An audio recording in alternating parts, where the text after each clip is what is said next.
Qani gapim gap. O'zini tan narxida va tan narxidan arzon sotaman dedimmi, sotaman. Kerak bo'lsa butun furasi bilan optim narxda xalqqa tarqataman. Hozir ham bitta fura molimizga kelgan. Bu 62 talik 12 kishilik nabor bo'ladi. Kelinglar. Sizlar bilan bitta lyovka obzor qilib olmasak bo'lmaydi. 12 ta pelamiz bor, 12 ta kosamiz, 12 ta 6 lik tarelka, 12 ta 7 lik tarelka sifatini o'zingizlar ko'rishingiz mumkin.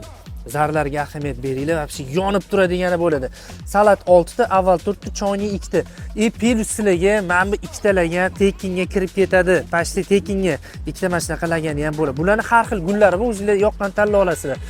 Narxini aytdim-ku, tan narxidan arzon. Chinni-chi tanishinglar bo'lsa, o'zinglar uchun bitta so'rab ko'ringlar. Agar u insofli odam bo'lsa, sizlarga to'g'risini aytadi. $55 dan qo'yganmiz 62 talik to'lov naborni. $55. Aynan bu 62 talik uchun super narx bo'ladi. Ichkarini ham bitta ko'rsanglar. Ichkariga eng qizig'i oyoq qo'yishga joyi yo'q. Odamlarni qaranglar. Alhamdulillah, hammani boriga shukr. Odamlarni oldicha joyida obzor qilib beramiz, to'g'ri tushunasizlar. O'shaning uchun voy qoldimi deb SMS yozib o'tirmanglar, tez kelmasanglar, ko'p naborlarimiz tugab ketdi.